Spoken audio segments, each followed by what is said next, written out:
আজকে শহরের বউ পুরা গ্রামের মেয়ে হয়ে যাবে। মাটির চুলায় রান্না করা, তারপর আবার মুরগিকে খাবার দেওয়া, আবার সব আগের মতো ঠিকঠাক করে রাখা।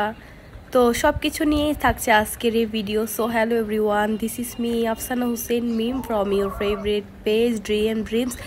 এগেন একটা ব্লগ নিয়ে আসলাম। এই ব্লগে থাকবে ছাদের রান্নাবান্নার ভিডিও।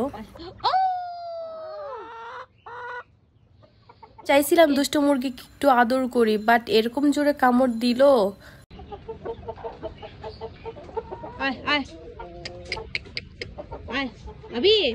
এখন সবকিছু বাদ, এখন হচ্ছে কাজে চলে আসে। এখন যেহেতু রান্না করতে হবে, বাসায়ও গ্যাস নেই, আবার বেলা অনেক বেজে গেছে, তাই তাড়াতাড়ি রান্নার প্রিপারেশন নিতে হবে, নয়তো আবার খেতে খেতে সেই 3টা-4টা বেজে যাবে। এই রান্না পার্টের মধ্যে সবচেয়ে বেশি কঠিন কাজ হলো চুলাটা ধরানো। চুলাটা ধরানো সবচেয়ে বেশি কঠিন কাজ আমার কাছে মনে হয়। অনেকক্ষণ ট্রাই করতেছিলাম, চুলা ধরাইতেই পারতেছিলাম না। তারপর অনেক কিছু দিয়ে, কাগজ, তারপর গাছের পাতা মাথা দিয়ে অনেক কষ্টে হচ্ছে ধরাইতে পারছিলাম। আর এখন প্রায় প্রতিদিনই হচ্ছে ছাদে রান্না করা হইতেছে, কারণ বাসায় গ্যাস নেই, আর গ্যাস আস্তে আস্তে সেই লেট হয়। আবার রান্না করতে করতে দেখা যাবে 5টা-6টা বেজে গেছে এরকম। এজন্য আমরা ছাদেই রান্না করি এখন, যাতে তাড়াতাড়ি হয়ে যায়, আর ছাদের রান্নাও তাড়াতাড়ি হয়ে যায়। আর সবচেয়ে বেশি ছাদে উঠা নামা জিনিসটা আর কি একটু প্যারা হয়, নত কোনো প্রবলেমই হয় না। ছাদের জিনিসপত্র নিয়ে উঠা আর নামা, এছাড়া আর কোনো প্রবলেম হয় না। আর হলো চুলার মধ্যে রান্না করলে একটু একটু কালি ভরে, এদিকে কালি ভরে অবস্থা খারাপ হয়ে গেছে সব পাতিলে। যেখানেই ধরি সেখানেই হচ্ছে কালি লেগে যায়। আর এখানে আমি যুদ্ধ করতেছিলাম চুলা ধরাইতে গিয়ে। একবার সুন্দর করে ধরে আবার নিভে যায়, আবার ধরাইতে যায়, আবার নিভে যায়। যে বললাম না, সবচেয়ে বড় কঠিন কাজ হলো চুলা ধরানো, আর কিছুই না।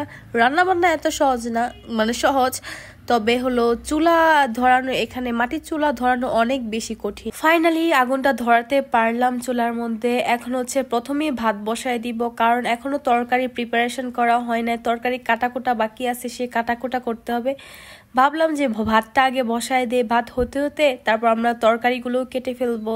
একদিকে হচ্ছে চুলায় ভাত হইতেছিল, আরেক দিক থেকে রুমের থেকে আমরা হচ্ছে আমাদের প্রয়োজনীয় জিনিসপত্র যেগুলো রান্নার কাজে লাগবে সেগুলো হচ্ছে নিয়ে আসলাম ছাদে। এই ছাদের জিনিস নিয়ে উঠানামা আসলে অনেক প্যারা। তারপর একটু পরপর আবার চুলার জাল দেখতেছিলাম যে জ্বলতেছিল নাকি অফ হয়ে গেছে। আবার একটু পরপর ভাতও চেক দিতেছিলাম যে হয়েছে নাকি। তারপর আবার ভাত যাও হয়ে গেলে তো আরেক প্রবলেম। ভাতটাও প্রায় হওয়ার পথে, ডিম জালে ভাতটাও হয়ে গেল, কারণ ডিম দিয়ে রাখছে কারণ হলো যাতে আমরা এর মধ্যে তরকারিটাও কেটে ফেলতে পারি, তারপর ভাত হওয়ার সাথে সাথে যেন তরকারিটাও বসিয়ে দিতে পারি, এর জন্য। আর এই কাজটা আমি আমার দাদুকেও দেখতাম করতো, আর আম্মুও করতো, এই জন্য দেখতে দেখতে আমি নিজেও শিখে ফেললাম। আসলে মানুষ এভাবে আস্তে আস্তে করে একটু একটু করে শিখে, তারপর একসময় অনেক কিছু সে শিখতে পারে, জানতে পারে। একবারই মানুষ সবকিছু শিখতে পারে না, জানতে পারে না, এই জন্য আস্তে আস্তে আমরা এখনো শিখছি। ভাত হয়ে যাওয়ার পর এখন চুলায় হচ্ছে তরকারি বসিয়ে দিলাম। অ্যাকচুয়ালি আম্মু রান্না করতেছিল, আমি জাস্ট একটু ভিডিও করতেছিলাম আর একটু একটু হেল্প করতেছিলাম। তারপর এই তো তরকারির মধ্যে যাবতীয় মশলা দিয়ে দিচ্ছিল। আর এখানে প্রথমেই দিল হচ্ছে পেঁয়াজ বাটা আর কাঁচামরিচ বাটা, দুটো একসাথে মিক্স করা। তারপর হলুদ, মরিচ, লবণ, তারপর মাছের মশলাও দিয়ে দিছিল, যা যা লাগে প্রয়োজনীয় তরকারিতে সবকিছু দিয়ে দিছিল। এদিক দিয়ে তরকারি প্রায় হওয়ার পথে একটু পানিও দিয়ে দিছিল, মাছও দিয়ে দিছিল। আমরা যেখানে রান্না করতেছিলাম ঠিক এর পাশে হচ্ছে আমাদের মিনি পুকুরটা তোমাদেরকে একটু দেখা। এখানে মাছগুলো সুন্দর করে খেলা করতেছিল। আর আমাদের এই মিনি পুকুরের ভিডিও তোমরা আগেও দেখেছো যে এখানে অনেকগুলো মাছ ছিল, অনেক রকমের।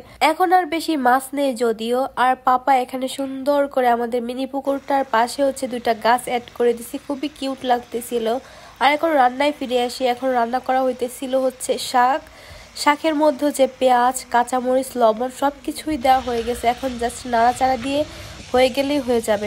শাকটা হয়ে যাওয়ার পর এখন তরকারির জন্য হচ্ছে মাছগুলো রেডি করতেছিল। মাছের মধ্যে সব রকমের মশলা দিয়ে ম্যারিনেট করে রাখবে, তারপর হচ্ছে ভেজে তরকারি রান্না করবে। আর এখানে আম্মু ইউজ করতেছিল হচ্ছে মরিচের বাটা, আর মরিচের গুঁড়া আজকে ইউজ করবে না, এই মরিচগুলো অনেক ঝাল। ওর নাম কি বলো? ওর নাম কি? ওর নাম কি? ওর নাম বিবি কিটি।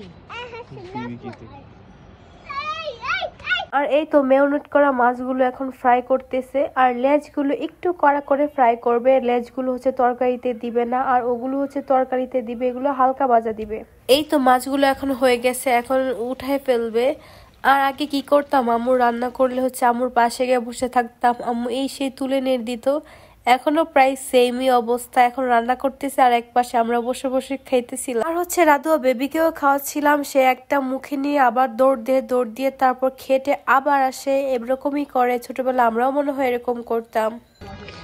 এটা 2 নাম্বার তরকারি না?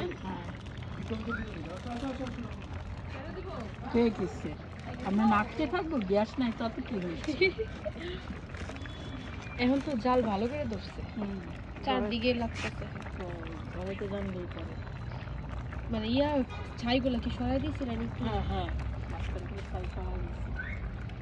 এই তো এখন প্রায় রান্না বান্না শেষ, এখন সবকিছু ক্লিন করে চলে যাব হচ্ছে রুমে। তো এই ছিল আজকের রান্না বান্নার ভিডিও ছাদের। তো দেখা হবে আরেকটি নতুন ভিডিওতে। Thanks for watching.